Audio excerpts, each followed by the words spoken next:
next. Welcome to T4G Sports. Today we're going to go over some T4G scouting data. We're going to compare the 3-star quarterback gem averages, and we're going to see which ones are the best, at least with these ratings here. So this will be on our site, and yeah, we got more T4G scouting data coming up. So without further ado, hit that like button, subscribe, click the notification bell, let's jump into it. Look at our beautimous graph. What a graph. We got an athlete dual threat. By the way, shout out to Tug for making this graph. What a beautiful, absolute beautiful beast he is. If you guys would be so kind to give him a shout out down below. My man's a beast working in the back end. He's actually the one coding our game. We're doing a lot of stuff. We've got a lot of stuff going on. Anyways, the athlete dual threats in blue, standard dual threats in red, backfield creator yellow, pocket passer in green, pure runner in orange. So what we'll do is we'll go over the quarterback averages, the highs, and then the lows. Okay, so if you look at awareness, now this is one that take with a grain of salt because awareness could be inflation. Particularly, even for simulation, but particularly for user play as well, but simulation even, it doesn't mean your quarterback is going to be that much better. I mean, you can even take the gadget wide receiver, right, that has the throw power. You put that gadget wide receiver as a quarterback, you could end up having pretty good success with him, even though he's got a lower threshold for accuracy, because you can surround him with good talent and he could be a good enough quarterback to actually make some things happen. They usually change into a pure runner, but they can be good. They're not the best simulation quarterback, not even close. So I would be careful with the awareness, because when you're looking at pure runner here, it's like, they're slow too, which is very odd. I just don't understand their speed very much, for being a technical pure runner. But pocket passer takes the cake on awareness, then it's pure runner, then athlete dual threat, then the standard, and then the crappy backfield creator. Moving on to throw power, it's neck and neck with pocket passer and dual threat. They're basically the exact same, so they're tied for first place. The next runner-up is pure runner, which is kind of bananas. Then it's athlete dual threat, and then after that, it is the backfield creator. Okay, so pretty interesting there. You would think that athlete dual threats would be a little bit better on the throw power, but the thing is we'll show you why that is. These are just averages, okay? If you look at the short accuracy, pocket passer leading the charge on that. Not too shocking there. Standard dual threat second. And then you have the backfield creator, which is third. And then the athlete dual threat, which is fourth. And then the horrible pure runner at fifth. If we move on to medium, you can see here pocket passers leading that at number 1. The standard dual threat's number 2. Then you have the athlete dual threat, number 3, the backfield creator, number 4, and then the pure runner at number 5. If you go to deep accuracy, this is where backfield creator all of a sudden it's really good. That's where he leads, is the deep accuracy on average. And then you have the pocket passer, the athlete dual threat, standard dual threat, pure runner. And then you go to throw and the run, pure runners the guy. I kind of thought it would be more of a backfield creator, but it doesn't shock me. It's pure runner either. Does not shock me. And then second place, you got athlete dual threat. Third place, the standard dual threat, backfield creator at fourth. And then at fifth, the pocket passer. Makes sense. Under pressure, the backfield creator's number 1, takes the cake by far. Then you have the standard dual threat. Then you have the athlete dual threat, and then you have the under pressure, which are basically tied, very, very close to being tied. They're basically tied. And then you have the pure runner. On the break sack, it's the athlete dual threat by far. Everyone else, I mean, the standard dual threat's terrible. Backfield creator's pretty good.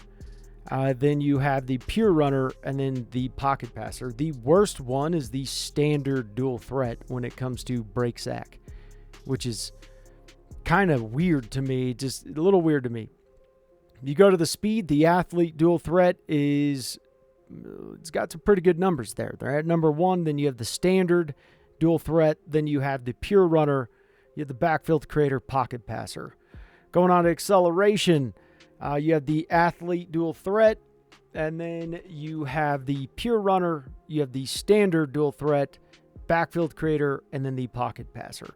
Nothing too, crazy on that. And if we look at the highs, this is where it kind of gets interesting, because the averages are one thing. This is where the highs, when you kind of compare them, okay, you're seeing about the same thing with acceleration. But you can find the gap does close a little bit more with the standard versus the athlete on acceleration.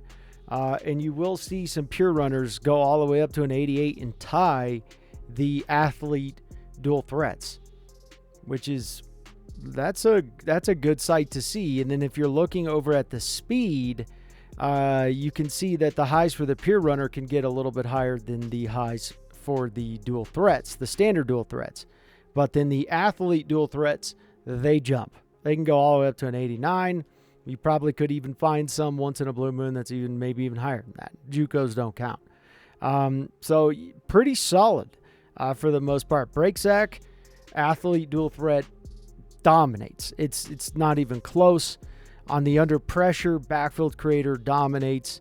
On the throw on the run, it's pretty similar. The throw on the run, the average was better for the pure runners on throw on the run, but the high is better for the athlete dual threats. And then it's tied for the standard dual threat and backfield creator. If you're looking at the deep accuracy, pretty close to the same as what you're seeing up there. Obviously, it's a higher number because it's a high, but you're seeing basically the same graph. You're not seeing a whole lot of changes. On medium accuracy, you can see the athlete dual threats kind of jump up. These guys can be dangerous. There's no question. When you start looking at it, you're like, all right, they could be pretty dangerous. Again, even with throw power here too, it's pretty tied for the most part. But you actually see a flip between athlete dual threats and pure runners compared to the average. So that's pretty solid there. And then you're definitely seeing a jump too in that short accuracy. Awareness, yeah, the highs, it's basically the exact same. Except for the highs for the standard dual threats are just flipped. They're just not very good with the backfield creator. I don't understand exactly why that is, but just the way it is. But then you could see down here on the lows, it's flipped again. So interesting. They have a better average. They have a better low number. You could get a backfield creator that can just crush you. On the lows for throw power, that's where the standard dual threats are actually going to be your best one. They finally take the cake on throw power, which is nuts to think about, but they do. It's pretty bananas. And then you got the worst one for the lows is the athlete dual threat. Not really that shocking, but still kind of shocking. If you look over the short accuracy, pocket passer just takes off. And then you have pure runner at the bottom trying to catch up to anybody. And then the rest of them are just kind of all slapping each other right there. Medium accuracy, pocket passer is going to be safer bet. And that's what the data is showing you. You look at the deep accuracy, still backfield creator and pocket passer. But you're talking garbage numbers too. But these are really garbage down here. Extra garbage. You look on the throw on the run, athlete pops up, and pure runner, they're taking the lead. So yeah, and in reality, even like speed on the low, you're looking at athlete dual threat and standard dual threat are very close, and basically everyone's pretty close, but those two are pretty safe when it comes to the speed, at least for the lows. Acceleration, yeah, there's one winner, two of them are close, and then these two just kind of fart off, just fall off into the abyss. Anyways, hopefully you guys got something from this, because it's really interesting to me. I love athlete dual threats and I love standard dual threats. Athlete dual threats can win you just a crap load of games. I've seen pure runners do it too in simulation. User play, it's kind of just like, what do you like? You like accuracy, like a little bit of movement. We'll have this stuff up for you too, so you guys can, go ponder what decisions you guys want to make on what quarterback you want to go for. There's a lot, many different options you can go for. But I'd have to say my favorite probably is going to end up being the athlete dual threats, or just even perhaps a standard dual threat, at least in simulation. They could be pretty good.